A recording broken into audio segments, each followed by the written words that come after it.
오늘 이 시간에 여러분들과 교독한 오늘 또 마태복음 22장의 말씀을 짤막하게 한번 나누고 은혜를 좀 삼아볼까 합니다. 오늘 말씀의 제목은 예복을 준비하라 라고 하는 제목으로 말씀을 나누려고 합니다. 천국 가려면 우리 주님은 끊임없이 말씀하시는 게 예복을 준비해야 된다, 이 말씀을 하죠. 성경에는 여러 가지로 말씀을 하고 있습니다. 흰 옷을 준비하라 이렇게도 말씀을 하고, 흰 세마포옷으로 준비하고 있으라. 마치 그 신부가 신랑을 맞이하기 위해서 단장하고 준비하고 있는 것처럼 신랑 되신 예수님을 맞이하기 위해서 반드시 예복을 갖춰 입지 않으면 밖에서 내쫓김을 당해서 슬피 흘며 이를 갈미 있으리라, 이렇게 말씀을 하시면서 정말 마지막까지 막 성경 여러 군데에서 강력하게 주문하시는 말씀, 우리가 오늘을 사는 이유가 있다면 천국 가기 위해서, 그죠? 예수 믿는 이유, 오늘도 이렇게 막 영적 전쟁을 하면서 믿음의 길을 걸어가려고 애를 쓰는 이유가 있다면 모두가 다 우리 주님께서 예비하신 영원한 천국에 들어가기 위함인 줄로 믿습니다. 그렇다면 들어가야지요. 헛수고해서는 안 되잖아요. 열심히 신앙생활했는데 나중에 정말 우리 주님으로부터 제외가 당한다면 얼마나 불행한 영혼일까요? 저는 그런 차원에서 생명이 있을 동안에 예복을 준비하여 입고 주님께서 오시는 그날에, 요즘 새벽 기도 때도 요한계시록의 말씀을 통하여 예복에 대한 말씀을 많이 들으셨겠습니다마는 한 사람도 빠짐없이 다 예복이 준비되기를 주님의 이름으로 축복합니다. 저는 아주 오래전에 타이타닉이라고 하는 영화를 보면서 큰 감동을 받은 적이 있습니다. 타이타닉이라는 영화를 여러분 보셨지요? 아마 오래된 영화인데 여러분들도 보셨겠습니다마는 자그마치 2200명을 태운 타이타닉이라고 하는 배가 암초에 걸려서 침몰하는 과정 가운데 생존에 대한 인간의 본능과 의지, 이런 것들을 그린 영화이기도 하고요. 또 남녀 간의 뜨거운 사랑을 그린 그런 영화이기도 한데, 물론 나머지는 대부분이 재미를 위해서 각색이 되었겠습니다마는 당시에 바이올린을 연주하면서 사람들에게 마지막까지 복음을 전해주던 사람이 있었지요. 이를테면 웰리스 하틀이라고 하는 사람인데, 이 사람만 거기에 실존 인물이라고 합니다. 나머지는 다 허구고 재미있게 만들기 위해서 옛날에 있었던 사건을 그렇게 각색해서 재미있게 만들었습니다마는 그 중에 한 사람, 웰리스 하틀리라고 하는 사람, 바이올린을 연주하여 주면서 마지막까지 4주를 가까이 그것을 연주하면서 예수 그리스도의 생명의 복음을 마지막까지 증거하지요. 여러분, 예수 그리스도를 믿으십시오. 예수님은 여러분들을 구원하시기 위해 이 땅에 오셨습니다. 예수님만이 구원이고 소망입니다. 이거를 강력하게 증거하지요. 저는 오늘 웰리스 하틀리와 같은 그런 심정으로 오늘 말씀을 준비를 하였습니다. 마치 또 세례 요한이, 여러분, 영적인 눈을 가지고 있는 사람이 그렇지 못한 사람들을 바라볼 때는 안타까움이 있거든요. 세례 요한은 성령의 능력으로 자그마치 사람들에게 나타나 예수 그리스도께서 오실 길을 준비하는 과정 가운데 몇 년을 준비했을까요? 자그마치 30년을 지금 어릴 때부터 광야에 나가서 정말 이렇게 예수님 오실 길을 준비하기 위해 역청과 메뚜기를 식사로 대용하면서 영적 삶을 살았다는 거죠. 세속적인 모든 삶을 끊어버리고 영적인 삶을 살다 보니 얼마나 성령 충만했을까요? 여자가 낳은 사람 중에 최고의 사람, 이 세례 요한의 영적인 감각, 눈으로 바라볼 때 당시에 아브라함의 후손으로 태어난 수많은 사람들이 하나님을 섬기고 있었습니다. 그런데 영적인 눈으로 바라볼 때는 정말 구원받을 사람, 천국 갈 사람들이 너무 적다 보니까 막 안타까운 마음으로 세례 요한이 유대인들을 향하여 마태복음 3장의 말씀에 의하면 회개의 복음을 증거하죠. 이미 도끼가 나무 뿌리에 놓였으니 회개치 아니하는 나무마다 뿔에 찍혀 불에 던져질 것이다. 아브라함의 자손으로 태어났다고 다 구원받는 것이 아니다. 회개하고 회개에 합당한 열매를 맺어라. 그러면서 예수 그리스도를 소개하기를, 예수 그리스도는 손에 키를 들고 그리고 타작마당을 정해서 알곡은 모아 곳간에 쭉정이는 모아 꺼지지 않는 불 속에 던져넣기 위해서 예수님께서 이 땅에 오신다. 그러니 예수님께서 오실 때 마음을 강팍하게 말고 마음 문을 활짝 열고 영접하고 그분이 말씀하시는 모든 명령의 말씀은 순종할 것에 대하여 미리 정말 예수님 오시기 전에 6개월 먼저 와서 사람들의 마음을 준비시키지요.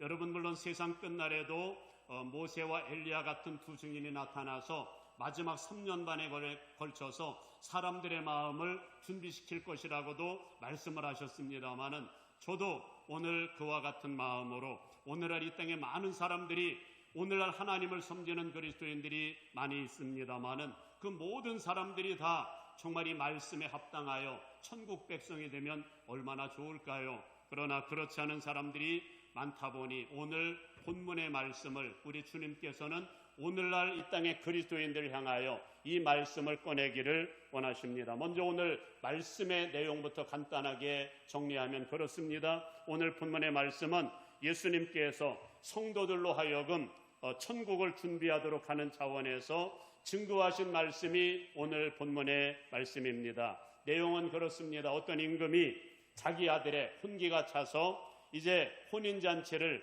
치르기 위해서 아주 성대한 잔치를 준비하였습니다. 살찐소도 잡았고요. 온갖 음식들을 다 장만한 이후에 종들을 시켜서 잔치에 초청해 올 것을 측근들을 향하여 명령을 하였습니다. 그런데 안타까운 사실은 임금의 초청이 있었음에도 불구하고 초청에 응하지 않는 사람들이 대부분이었습니다. 어떤 사람은 아예 거들떠보지도 않고 밭으로 나가서 일하는 사람도 있었고요. 어떤 사람은 사업 때문에 잔치에 참여하지 못하겠다는 사람도 있었고, 심지어 임금이 보낸 종들을 마구 때리고 학대하고 심지어는 죽이는 사건까지 벌어진 겁니다. 말도 안 되지요. 물론 그 당시 이 말씀은 예수님이 비유로 하시는 말씀이라 임금이 이렇게 초대했는데 이런 일이 벌어진 말도 안 되는 장면을 왜 예수님이 말씀하실까요? 실질적으로 예수님은 이 땅에 왕으로 오셨거든요. 오전에도 말씀을 나누었지만 왕으로 오셨습니다. 할렐루야. 왕으로 오셔서 천국을 준비하고 하나님의 백성들을 거기에 들여보내기 위해서 예수님은 십자가에 못 박혀 죽임을 당할 뿐만 아니라 3년 내내 찬잇을 맞으며 생명의 복음을 증거하여 어떻게든 천국 백성 만들려고 예수님은 오셨는데, 예수님은 사실 사람들로부터, 자기의 백성들로부터 어떻게 되었을까요? 버림을 받고 멸시와 천대를 받고, 심지어 예수님이 보내신 수많은 주의 종들 선지자들까지도 학대를 당하거나 순교를 당하고, 심지어 예수님까지 십자가에 못 박아 죽이는 이런 말도 안 되는 사건을 지금 예수님은 지금 말씀을 나누고 있는 겁니다. 임금이 잔치를 준비했는데 참여하지 않는 차원이 아니라 임금을 대항하여 싸우는 이런 일들이 만일 벌어진다면 말도 안 되는 사건이지요. 그런데 말도 안 되는 비유를 예수님이 지금 하시고 계시는 겁니다. 그러자 임금은 대노하게 되었고 결국은 군대를 보내어서 살인자들을 전부 진멸하였다, 그런 말씀입니다. 그리고 임금은 아주 비장한 각오를 하여 종들에게 명령하기를 이렇게 명령하시는 겁니다.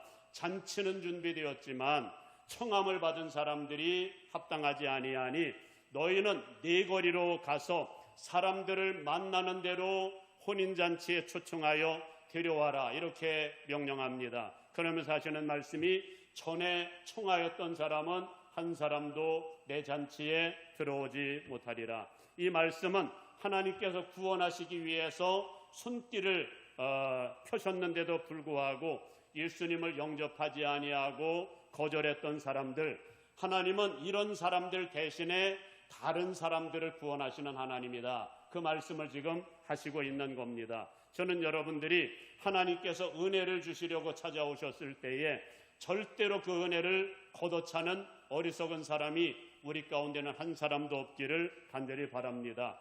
여러분들의 자리를 다른 사람들에게 빼앗기는 사람이 없기를 간절히 바랍니다. 유대인들처럼, 유대인들은 선민인데도 불구하고 선민들의 대부분이 다 버림을 받고 구원받지 못하고 대신에 이방 사람들이 구원의 대열에 참여했다는 것이 놀랍습니다. 그런데 여러분, 로마서 11장을 통해서 말씀을 하지만 이거는 유대인들에게만 적용되는 말씀은 아니다 말씀하죠. 먼저 믿은 사람들이 나중에 주님을 부인하고 멀리하고 관계가 멀어지고 그러면 또 다른 사람들을 구원하는 과정 가운데 우리를 시기나게 만드시겠다, 이런 말씀을 하셨거든요. 저는 그런 차원에서 이 땅에서의 천국의 모형은 교회인 줄로 믿습니다.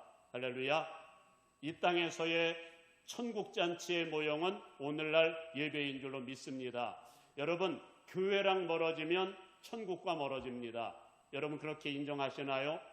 여러분, 예배와 멀어지는 사람은 하나님과 멀어지게 되고 나중에는 천국과 멀어지게 됩니다. 저는 그래서 안타까운 마음으로 어떻게든 주님이 이렇게 예비하신 영원한 천국잔치에 생명 걸고 참여하길 원하시는 게 우리 주님의 오늘 첫 번째 관심사입니다. 저는 여러분들이 교회를 사랑하기를 주님의 이름으로 축복합니다. 주의 성전을 사모하시기를 바랍니다. 성전과 멀어지면 정말 그렇습니다.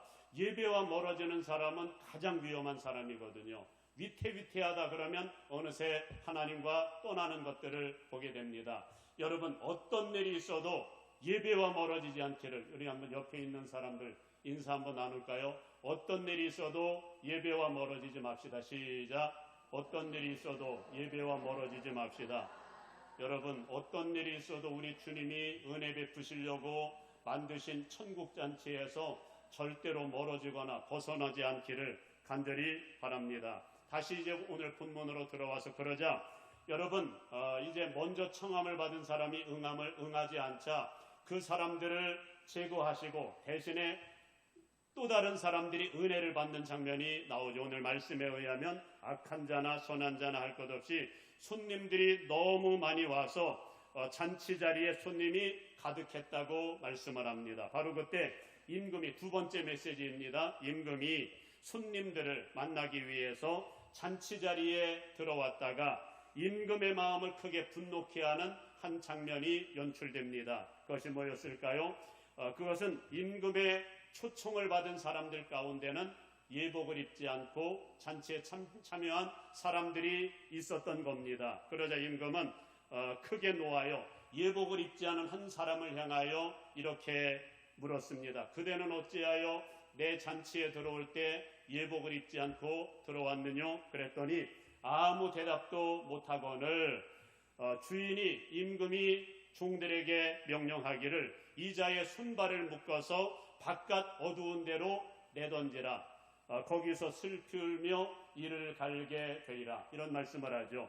그러면서 예수님께서 결론의 말씀은 청함을 받은 사람들은 많지만 택함을 받은 사람들은 적다. 이게 결론의 말씀입니다. 무엇을 말씀하시고 계시는 것 같습니까? 이를테면 교회 가운데로 청함을 받은 사람들은 많지만 하나님의 나라에 들어갈 택함 받은 사람들이 적다. 이 말씀을 하시는 겁니다. 이를테면 어떻게든 어중에 떠중이 초대를 받아서 교회는 나왔지만 우리가 구원받은 목적이 있거든요. 그게 뭘까요? 하나님을 예배하는 사람, 하나님과 맺은 언약의 말씀의 핵심은 첫 번째가 예배이고, 정말 우리가 장차 들어갈 천국은 예배하는 것이고 주님이 왕이 돼서 통치하시는 것입니다. 그러니 주님의 말씀을 듣고 순종하는 삶을 살길 원하는 게 구원받은 사람을 향한 주님의 관심이고 명령입니다. 그래서 맺은 언약이 여러분 계명을 통하여 너희는 이제 언약 백성이야, 하나님의 자녀야. 하나님의 자녀는 너희는 이렇게 섬기길 원한다. 구약시대에 그런 율법을 언약을 맺었는데 구약의 이 율법을 예수님이 오셔서 새 계명으로 바꾸어 주시기를, 정말 주님 사랑하는 뜨거운 마음 그 한 가지만 가지고 있으면 그래서 생명이 있을 동안에 예수님의 왕되심을 인정하고 내가 아버지의 계명을 지켜 그의 사랑 안에 거하는 것처럼 너희도 내 계명을 지키면 내 사랑 안에 거하게 될 거고, 이거는 절대 무거운 명령 아니야. 내가 너희들에게 이 땅을 천국처럼 만들기 위해 하나님 섬기는 방법을 알려주는 것이니 너희들 주님과 동행하고 그 명령을 따라 순종하는 삶을 버리면 안 돼. 최소한의 너희들이 구원받은 목적으로 하나님께 대한 기본적인 도리는 해야 돼. 이게 주님의 명령의 말씀이거든요. 그런데 은혜는 받고 교회는 나와서 하나님의 자녀가 되었다고 하면서 주님의 통치를 받지 않습니다. 주님께서 우리에게 분부하시는 말씀을 듣기는 하는데 전혀 적용되지가 않습니다. 예수님을 아예 인정도 안 합니다. 예수님의 하나님 되심, 나의 구원주 되시는 구원의 감격이 느껴지면 막 열광적인 예배가 나와야 되잖아요. 그래야 됩니까? 안 그래도 됩니까? 정말 예수님이 내 안에 구주가 되셨어요. 내가 정말 하나님의 자녀가 됐고 세상에서 맛볼 수 없는 엄청난 은혜를 받았고 영원한 천국을 약속받으면서 하나님의 백성이 되었다면, 이 비밀을 안다면 생명 걸고 기본적인 도리로 예배자의 길을 걸어가야 되거든요. 하나님이 명하시는 대로 순종하고 따라가야 되는데, 우리가 요한계시록의 말씀을 나누면서도 정말 14만 4천 명을 특별히 구별하시는 하나님, 이유는 어린 양이 어디로 인도하는지 따라가는 사람, 말씀에 비추어서 흠이 없고 온전히 하나님을 섬기는 사람들이라고 표현을 하죠. 나머지 아무라도 셀 수 없는 사람들은 다소 부족하지만 예수 그리스도의 보혈의 피에 옷을 빨고 마지막을 준비했던 사람들이 환난을 이기고 예수 그리스도를 부인치 아니하고 믿음을 지켰던 사람들이 구원받는 역사들이 일어나지요. 여러분, 무엇을 말씀하고 있는 것 같습니까? 구원받은 사람은 하나님과 맺은 말씀대로 살아야 된다. 이게 예복을 갖춰 있는 방법이다. 이 말씀을 하고 있는 겁니다. 그러면서 성경에는 예복을 입는 방법에 대하여 많은 말씀들을 하고 있습니다만은 1차적인 예복은 우리가 예수님을 영접할 때 입게 되는 줄로 믿습니다. 여러분, 요한복음 3장 그리고 요한복음 1장의 말씀에 의할 것 같으면 우리가 예복을 입는 것과 거듭나는 것을 비슷하게 표현을 했거든요. 그래서 니고데모와 이 대화하는 과정 가운데 사람이 물과 성령으로 나지 아니하면 영생을 얻을 수 없다. 천국에 들어갈 수 없다. 성령 받은 증거는 바람이 임으로 불되 어디로 와서 어디로 가는지 알지 못하지만 본인은 안다. 이 말씀을 하시면서 확실한 증거로 하나님이 세상을 이처럼 사랑하사 독생자를 주셨으니 이는 저를 믿는 자마다 멸망치 않고 영생을 얻게 하려 하심이니라. 나는 바로 인자는 들려야 될 것인데 예수 그리스도를 진짜 믿는 그 믿음이 성령 받은 증거고 구원받은 증거임을 그렇게 예수님께서 선포하시면서 또 요한복음 1장 12절에서는 영접하는 자, 그 이름을 믿는 자들에게는 하나님의 자녀가 되는 권세를 주셨으니 혈통으로나 육정으로나 사람의 뜻으로 나지 아니하고 하나님께로부터 난 자들이니라. 할렐루야. 여러분, 하나님으로 말미암아 예수 그리스도로 말미암아 예수님 영접하는 가운데 다시 태어난 사람, 옛날 옛사람을 벗어버리고 예수님을 통하여 새 옷을 갈아입은 사람들이 구원받은 하나님의 사람들이다. 그래서 이 예수 그리스도로 옷 입으라 이렇게 말씀을 하죠. 이 로마서 13장에 보게 되면 예수 그리스도로 옷 입은 사람이 구원받은 사람입니다. 할렐루야. 여러분, 예수 그리스도로 옷 입은 사람이 구원받은 하나님의 사람들인데 이 옷이 주님 오실 그날까지 늘 막 깨끗하게 그리고 온전히 준비되어 있으면 상관이 없는데 성경 말씀에 의할 것 같으면 때에 따라서는 주님을 부인하고 멀어지기도 하고 옷이 더럽혀질 수 있다고 말씀을 합니다. 그러면 어찌하라고요? 옷을 빠는 사람, 다시 회개하고 다시 한번 깨끗한 세마포옷을 준비하는 사람이 복 있는 사람인 줄로 믿습니다. 할렐루야. 주님 오실 그날에 흰 세마포옷을 준비하는 게 중요합니다. 그런데 성경은 또 한 가지 차원에서 예복을 말씀을 하십니다. 이를테면 요한계시록 19장 8절의 말씀에 보게 되면 거기에 천국잔치가 이제 공중혼인잔치가 마련되고 준비되는데 거기에 참여하도록 흰 세마포옷을 입도록 허락받은 사람들이 있으니 이것은 바로 성도들의 옳은 행실이라.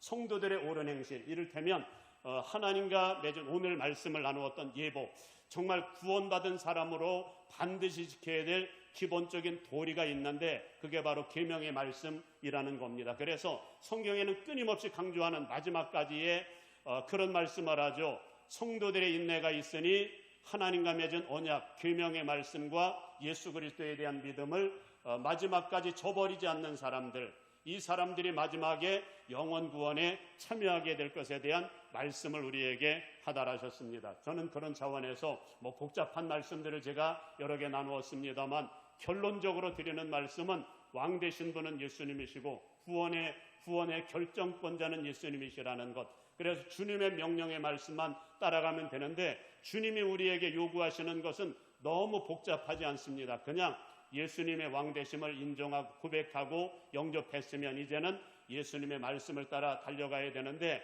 여러분 이것에 대하여 가장 잘 설명해 놓은 말씀이 있다면 요한복음 5장인 것 같아요. 거기에 보면 정말 구원받은 사람의 삶이 어떻게 전개되어야 되는가, 그리고 세상 끝날에 마지막 진짜 세마포옷은 부활 때 나타나거든요.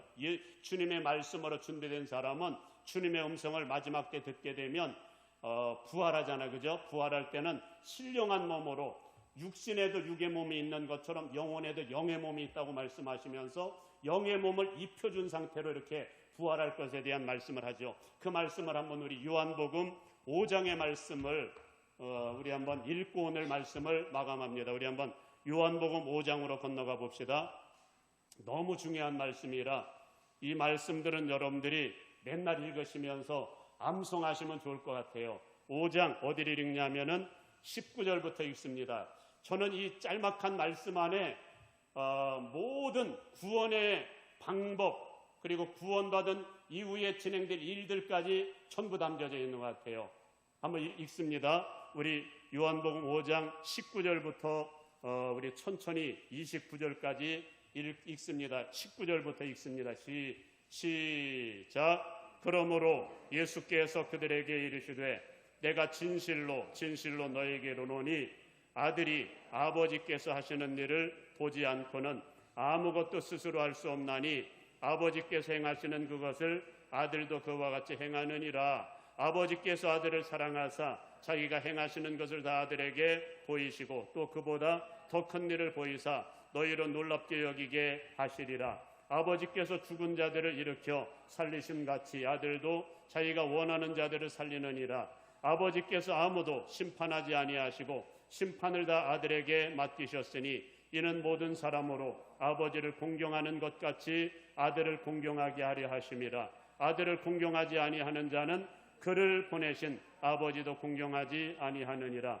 내가 진실로 너에게로 오노니 내 말을 듣고 또 나 보내신 이를 믿는 자는 영생을 얻었고 심판에 이르지 아니하나니 사망에서 생명으로 옮겼느니라. 진실로 너에게로 오노니 죽은 자들이 하나님의 아들의 음성을 들을 때가 오나니 곧 이때라. 듣는 자는 살아나리라. 아버지께서 자기 속에 생명이 있음 같이 아들에게도 생명을 주어 그 속에 있게 하셨고 또 인자됨으로 심판하는 권한을 주셨느니라. 이를 놀랍게 여기지 말라. 무덤 속에 있는 자가 다 그의 음성을 들을 때가 오나니 선한 일을 행한 자는 생명의 부활로 악한 일을 행한 자는 심판의 부활로 나오리라. 아멘. 여러분 이해가 되시나요?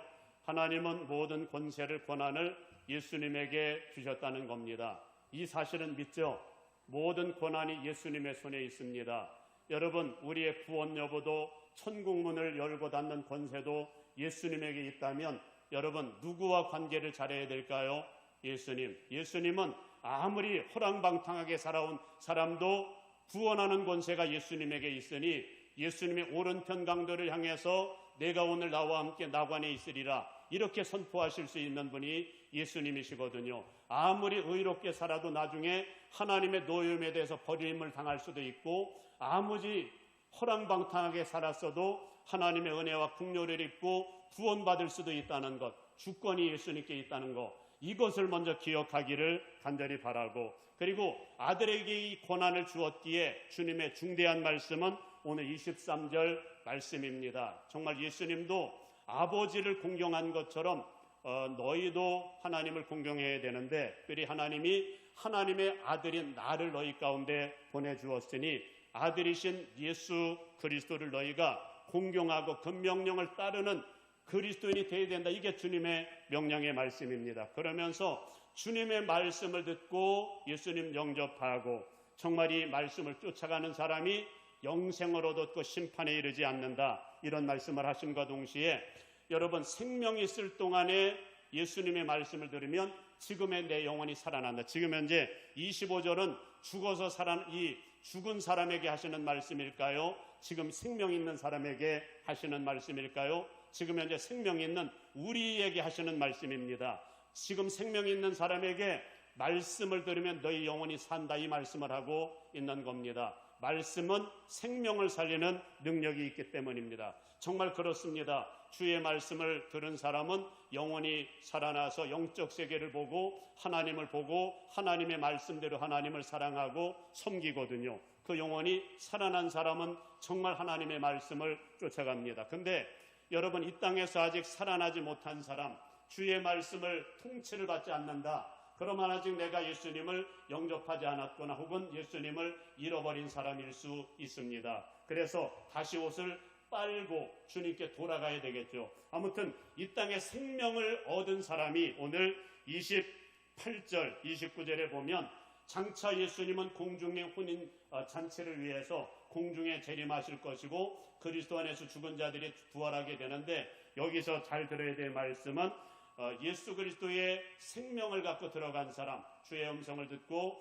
주님을 왕으로 쫓아서 살아왔던 그런 사람들이 주의 음성을 듣게 된다는 겁니다. 그래서 첫 번째 부활에 참여하게 되는데, 여기서 주의 음성을 듣지 못하면 큰일입니다. 그래서 둘째 부활에 참여하게 된다, 이런 말씀을 하고 있죠. 오늘 이 말씀을 한번 들으면서 지금 왜 내가 예수님과 뜨거운 관계를 맺고 사랑하고 그 명령을 순종하고 따라가야 되는지 여러분 이해하시겠습니까? 예수님 안에 생명이 있습니다. 여러분, 예수님의 말씀을 농담으로 받지 않길 바라고 언제나 어린 양이 인도하는 대로, 예수님께서 인도하는 대로 따라가는 진짜 그리스도인들이 되기를 주님의 이름으로 축복합니다. 이런 사람이 나중에 흰 예복을 갈아입는다는 것은 이제 예수님의 부활의 때에 영의 옷을 입고 다 부활하게 되어서 공중 혼인잔치에 참여하게 될 것에 대한 약속의 말씀을 하고 있는 겁니다. 오늘 이 말씀이 여러분들에게 잘 박힌 못이 되어서 여러분, 우리는 아무렇게나 오늘 그저 어중이 떠중이 그냥 선한 자나 악한 자들처럼 그냥 참여하면 다 되는 것이 아니고, 주님의 관심은 정말 구원받은 사람으로서 마지막까지 예복을 갖춰 입어라. 그러기 위해서는 예복을 갖춰 입는다는 것은 주님의 통치를 받는다는 겁니다.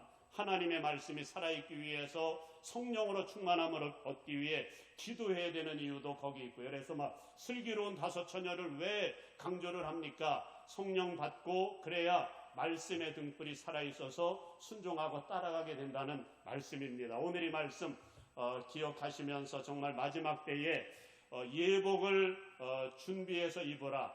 흰 예복이 더럽혀졌으면 빨아라. 그리고 라오디게아 교회 성도들과 사대교회 성도들 가운데서는 흰옷을 입은 사람들이 얼마 없고 대부분이 다 벌거벗었다는 표현을 하고 있죠. 벌거벗었다는 것은 구원을 잃어버렸다는 겁니다. 예수님을 잃어버렸다는 겁니다. 그러면서 도전적으로 하시는 말씀을 회복하라는 거예요.